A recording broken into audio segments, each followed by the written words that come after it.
firmado en el Senado, Comisión Antimafia de Pagarés, como se la conoce la doctora Diana Vargas. Doctora, buen día, gracias por atendernos, muy amable como siempre. ¿Qué tal? Buenos días, un gusto. Bueno, queremos actualizarnos, vos sabés que esa gente que siempre nos persigue, esos perfiles falsos, ellos creen que con eso nos van a hacer correr, sino lo que hacen ellos es motivarnos. Después del atentado que tuvimos, después de 6 meses, ya empezaron otra vez a aparecer los perfiles falsos que desaparecieron todos, ¿verdad? Entonces, ahora están diciendo si ya no estamos cansados del tema y para demostrarle a ellos que no estamos cansados, que nosotros vamos a seguir al lado de esa gente vulnerable, de esa gente que fue víctima de este esquema criminal avalado por parte del Poder Judicial a través de los juzgados de paz. Entonces, definimos ayer acá con el equipo llamarte, doctora, para que podamos actualizarnos cuál es el trabajo que están haciendo en esa comisión, qué detectaron, qué denuncias van a hacer, etcétera, etcétera. Ahora sí podés actualizarnos un poco la información, doctora Vargas. Sí, en primer lugar, reafirmar también, así como ustedes, que como vos también bien decías ayer en tu programa, este fenómeno vinculado a las distintas dimensiones de la mafia de los pagarés es probablemente la más grave violación de derechos humanos en democracia en Paraguay y que afecta a un colectivo tan grande de familias, de personas afectadas durante demasiados años. Entonces, es importante que no soltemos la mano a las víctimas y sobre todo que cada uno desde donde nos toca podamos abordar las cuestiones de fondo que están detrás de aquello que vemos en la superficie, ¿verdad? Parte, digamos, se va viendo en las investigaciones, pero hay mucho más que todavía falta por salir, actores que todavía no aparecen y ya respondiendo a tu pregunta, la comisión actualmente está trabajando justamente en profundizar el origen del problema. Porque lo que queremos es trabajar desde el enfoque de prevención, eso significa detectar los factores de riesgo para evitar justamente que siga ocurriendo. Así que, por un lado, esta comisión sigue atendiendo diariamente a un sinnúmero de personas que se trasladan desde distintos lugares del país. También seguimos con la atención telefónica, seguimos realizando el estudio profundo de las operaciones que originaron estos descuentos vía ministerial o ejecuciones vía Poder Judicial.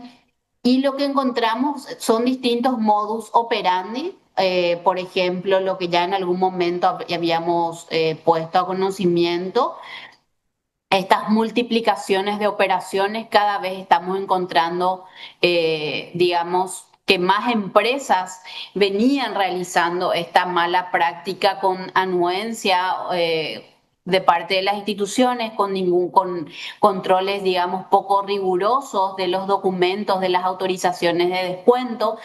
También tenemos un conocimiento mucho más profundo, que es justamente lo que tiene previsto denunciar la comisión. Estamos esperando que se dé la primera sesión del año, de modo que se pueda revisar, digamos, la propuesta del equipo técnico y puedan ser presentadas las denuncias. Sobre todo, estamos hablando de firmas y en algunos casos también personas físicas dedicadas a lo que en la jerga se conoce como préstamo por embargo, pero parece que esa denominación no le da la suficiente importancia, digamos, a lo que en realidad hacen, que, como decíamos, son operaciones con créditos usurarios, que posteriormente, además, son multiplicados. O sea, no solamente que una de las operaciones supera ampliamente las tasas que están reguladas, sino que en general meten de 4 a 7 operaciones más, me refiero a juicios, o sea, ejecutan ya desde el mes siguiente. Tenemos muy bien descrita, digamos, cada una de las formas en las que operan estas 18 empresas, en su mayoría vinculadas, muchas de ellas vinculadas entre sí. Entonces, nos parece importante porque esta no es una práctica nueva y es la que genera mayor endeudamiento y mayor complicidad del aparato de justicia, porque ahí vemos que, por ejemplo, ayer encontraba unas supuestas notificaciones que habían hecho a una docente indígena, donde uno encuentra que la firma en el documento, en la cédula de notificación, está en la mitad de la página, en medio del texto. Le voy a compartir para que entiendan a qué me refiero. Eso da cuenta que al momento de la operación ya le hicieron firmar estos documentos en blanco y después evidentemente se imprimió esa hoja con como cédula de notificación. Por eso es que no tiene ningún sentido dónde aparece la firma. Este caso que estoy comentando, por ejemplo, le metieron 2 embargos por una operación de 1 millón, 2 embargos de casi 8 millones cada uno. Esto ocurrió en el juzgado de Luque y con la jueza anterior, hoy ya no en el cargo.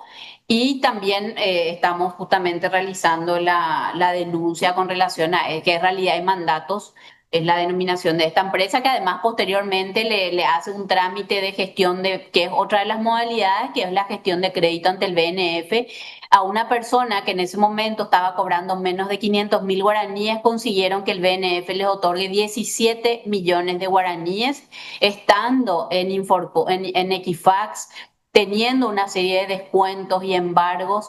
Aún así ellos le hacen el trámite, le gestionan el crédito y le decían que era para que pare sus embargos. Al salir, resulta que tuvo que entregar ese dinero a esta misma gente que, por supuesto, ni le pararon los embargos y además se quedó con la nueva deuda que hasta ahora sigue pagando, que es con el BNF. Y ahora la gran pregunta que nos estamos haciendo y que remitimos eso a la Superintendencia de Banco y al BNF: ¿cómo es que otorgan estos Así créditos a mismo personas es. que... Justo te iba a Es la preguntar gran eso. pregunta. Exacto, justo te iba a preguntar porque cuando dijiste eso, lo primero que se pregunta es esa pregunta que vos te hiciste, ¿cómo le dan? Y lo que la respuesta sería, o sea, tienen que tener a alguien de adentro, tienen que estar operando en complicidad con alguien, con algunas personas o funcionarios del Banco Nacional de Fomento, doctora. Esta modalidad está muy presente, ¿eh? Y sobre todo hemos encontrado en docentes de la zona del Chaco, en docentes indígenas, que les ofrecen, le dicen que ya les gestionaron un crédito y vienen, por ejemplo, a la sucursal de Villa Ayes, también la sucursal de Fernando de la Mora. De hecho, adelanto como primicia que la comisión va a dar a conocer un caso sumamente grave que ya veníamos haciendo seguimiento respecto a un funcionario con discapacidad a quien también le habían gestionado una serie de operaciones. Por eso decíamos, la mafia de los pagarés es tan creativa que opera de distintas formas, toda vez que haya un salario asegurado detrás del cual se puedan apropiar. Entonces, en este caso también involucra al BNF, estamos terminando de cerrar para hacerlo público y da cuenta de eso que vos decís, ¿verdad? De que evidentemente hay complicidad institucional. De otro modo el BNF no pudo haber contestado lo que contestó de cómo se hizo esta operación que decía con una persona con discapacidad. Y hemos encontrado muchos otros en los que claramente el perfil, justamente por las deudas que tenía acumuladas al momento del crédito, no daba para que se le apruebe. Sin embargo, al llegar resulta que ya toda la documentación estaba presentada. Me refiero, por ejemplo, al caso de ayer.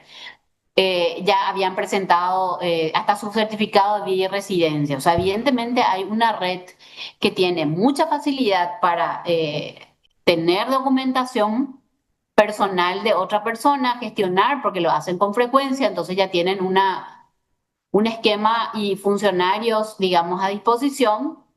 Y lo peor de todo es que les resulta, entonces, les generan un problema. Por eso es que, Carlos, como siempre decimos, no es una cuestión de educación financiera. O sea, les generan un problema inventándole, multiplicándoles operaciones, les meten a Equifax, que es otro adelanto que quiero hacer, es que vamos a proponer en la próxima sesión una modificación de la ley sobre datos crediticios, porque es una forma también casi extorsiva que utilizan muchas entidades, entre ellas una que estamos siguiendo muy de cerca, de nombre Manager y Asif, que es justamente generándole, cargando como operación morosa. ¿Y qué pasa hoy? Recordemos que hay miles de expedientes que no están localizados, Mm. que hay una ley que reconoce eso, que es la ley de saneamiento, pero ¿qué ocurre? las personas siguen con esa operación, como ese juicio cargado en Equifax y cuando se le requiere a Equifax, incluso en aquellos casos, por ejemplo, donde ya se descontó el capital, pero resulta que no existe el expediente, nosotros mismos le comunicamos eso a Equifax en conjunto con la persona afectada y nos dicen que no, que únicamente con el finiquito que ellos tuvieron acceso a esa información respecto a que existe un juicio por medio de la base de datos del Poder Judicial. Entonces, ahora lo que hizo la comisión, le puedo compartir también, es hacerle una consulta al Poder Judicial, si acaso su base de datos es pública. Por eso que Equifax contesta a esta comisión que tuvo acceso a información de ese juicio por medio de una base de datos pública. Eso ponen por escrito. Entonces, Exacto. Pero estamos ahí, también doctora, expectantes. doctora, ahí hay un fallo ya muy importante de la Corte Suprema de Justicia que había dejado un precedente, no me acuerdo bien el caso, en donde la Corte decía, así como vos incluiste el nombre de Carlos Benítez cuando tuvo el proceso, vos sos el responsable de excluirle cuando terminó el proceso. O sea, Pero ¿qué pasa, Carlos? sí, No terminan pues estos procesos porque no existe el expediente. exacto. ¿Entendés? Mm, Entonces, y tampoco quien me demandó tiene interés alguno de reconstituir porque mm, hay mucho cuatiaba ahí detrás. detrás. Entonces, Sí. lo que pasa es que la persona igual queda atada. O sea, le tenemos a una docente que ustedes recientemente la entrevistaron, Ninfa González de Carayao, que ella, por una operación de 1 millón en el Hospital del Cáncer del 2007, estamos hablando, durante 10 años, le descontó este comercial Mima, llegando a 148 millones. Nosotros como comisión hicimos la auditoría de su cuenta de salarios y encontramos que le descontaron ese monto a pesar de haber hecho denuncias en 3 unidades fiscales, tanto de la ciudad donde queda este comercial Mima, que es en Fernando de la Mora, como en delitos económicos de Asunción, como en la unidad fiscal de donde ella vive, ¿verdad? Que es en la zona de Oviedo, que ahí es donde ahora, desde el 2021, está una causa allí, hay que decir que sin diligencia, hicimos informe, pedido de informe y 2 o 3 diligencias hicieron y después nada más. ¿Qué pasa con ella? 10 años de descuento. Después este mismo gerente de la empresa misma le inicia 2 embargos. Con esos pagarés, uno él mismo y otro su hija. En esos juicios, como hubo pedido de informes, no hay un embargo activo. Pero, ¿qué ocurre? Está en la base de datos de Equifax. Ujú. Entonces ella, por un lado, ya sufrió un descuento de casi 150 millones. Por otro lado, tiene supuestamente 2 juicios activos, pero sin embargos, ¿pero dónde le perjudica? No puede operar en el mercado financiero. ¿Por qué? Porque está en Equifax. ¿Y qué es lo que Ujú. pasa? Esos expedientes no aparecen. Por segunda vez se están reconstituyendo porque ya se perdió la reconstitución. Entonces es un contrasentido, así que vamos a tener que tocar esa ley porque si no, esto se vuelve un mecanismo, como decía, que la gente queda atrapada detrás de estos registros de Equifax, que hay que decir que hemos comprobado también como comisión que con mucha facilidad ingresan operaciones que no tienen respaldo, que después de un intercambio de comunicaciones con la entidad que le escribió nos damos cuenta de que en realidad no tenían 2 pagarés de 9 millones, sino que tenían uno y que además estaba prescripto y que por eso ofrecen, por ejemplo, condonar, pues condonar muy entre comillas. Entonces le volvemos a preguntar a Equifax, ¿y cómo fue que ustedes le ingresaron? Si es que Mm. ahora la propia empresa nos dice que no tenía suficiente documentación o que no pudo acreditar las 2 operaciones morosas que dice. Entonces hay mucha tela que cortar también respecto a la utilización de estos buró crediticios porque realmente es otra de las formas en las que opera la mafia de los pagares. Sí, así mismo es. Doctora, y a ver, de repente, quiero hacerte esta consulta. La gente víctima que hace su propia investigación, yo empecé a conversar con muchas víctimas y en un comienzo, Ángela Zárate, que fue la que le había denunciado a Zulia Ortiz García, había insistido en varias ocasiones en declaraciones a los medios de comunicación de lavado de dinero. Y cada vez yo cuando hablo con las víctimas encuentro que las personas que están al frente de algunas empresas están muy bien vinculadas con son parientes de algún senador, de alguna persona influyente dedicada a algún negocio. Incluso en algunos casos se habla de posible lavado de dinero narco. Usted, esa ruta, ese seguimiento del dinero, a ver, vamos a suponer Mirasoles, la empresa Mirasoles, ¿quién está detrás? Carlos Pérez, y si Carlos Pérez tiene la cantidad suficiente para ir dando los préstamos, los créditos, porque se habla de que en este caso hay personas que ganan dinero con su influencia, con su negocio sucio, y que esa plata hace trabajar a través de estas empresas. Bueno, nosotros, como decía hace un momento, estamos haciendo el análisis de las operaciones que originaron estas ejecuciones. Ahí es donde nos hemos encontrado con un sinnúmero de datos llamativos vinculados a eso que decís que podría dar indicios de que son esquemas que cuanto menos estamos hablando inicialmente de operaciones simuladas como venta de electrodomésticos, eso es lo que generalmente ocurre en este sector. Nosotros verificamos las autorizaciones y resulta que dicen que bueno, que se vendió una licuadora con un juego de tupper y la operación es de 6, 7 millones. Y además de eso, ¿qué es lo que encontramos? Que son grupos empresariales. Ahora estamos detrás de una que integran 6 empresas. Todas operan en el sector docente y de blanco. Tienen distintas denominaciones, algunas sí propiamente como otorgantes de crédito, otras como supuesta venta de electrodomésticos, donde vemos, también nosotros estamos pidiéndole las facturas del producto o servicio que entregaron.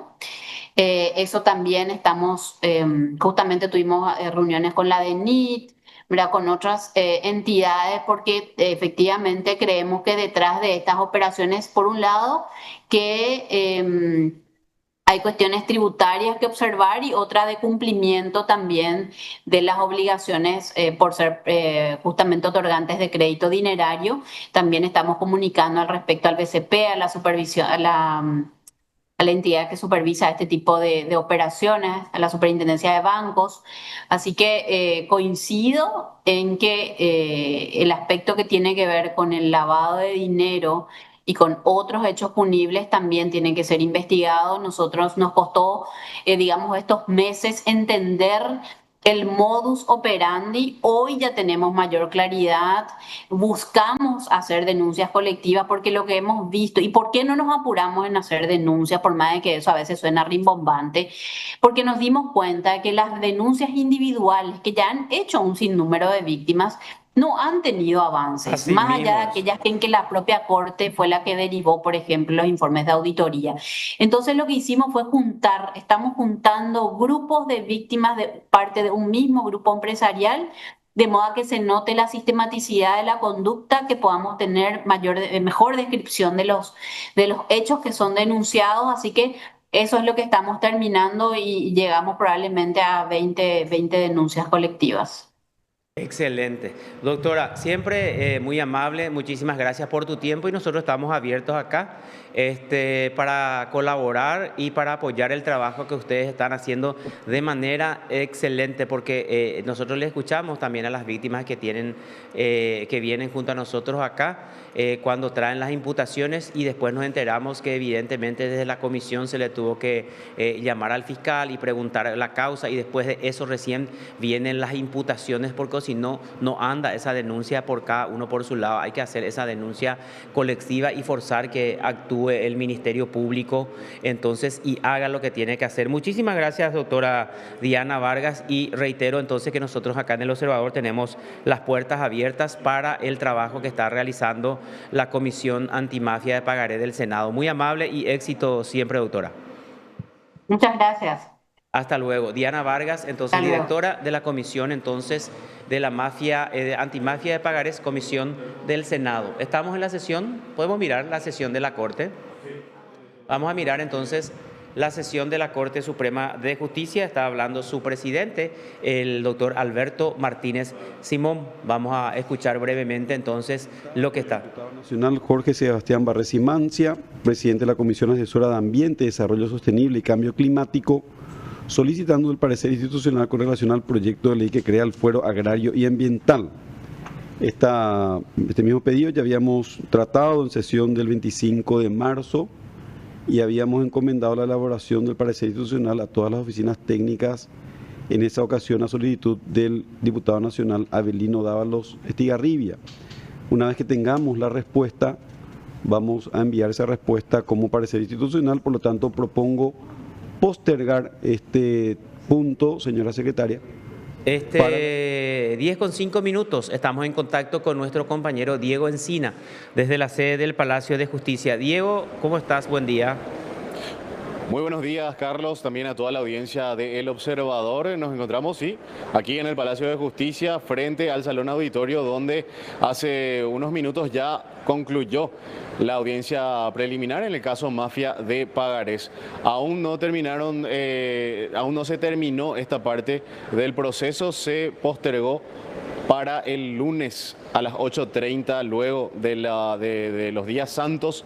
Esto se va a reanudar. Lo que dijo el juez penal de garantías Rodrigo Estigarribia es que va a aprovechar este largo parate en el Poder Judicial para analizar todos los incidentes.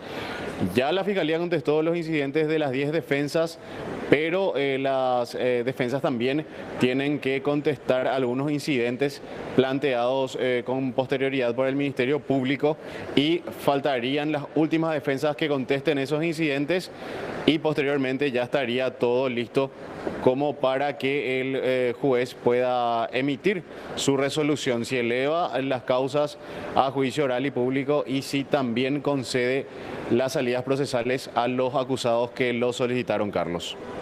Sí, señor. Así, ayer a la noche ya las víctimas de la mafia de los Pagarés, la coordinadora de víctimas emitió un furibundo comunicado en contra de la postura de otorgar salidas procesales a los ujieres y otros involucrados en el esquema criminal. Decía que eso es blindarle a los integrantes del esquema criminal, como el ujier o el ex-ujier Arturo Ayala, por ejemplo, por más de que él haya admitido, haya aportado elementos. Entonces la coordinadora dice que no corresponde que estos ujieres o ex-ujieres, que reitero, cumplieron un papel también importante dentro del esquema, sean beneficiados con la suspensión condicional del proceso, del procedimiento.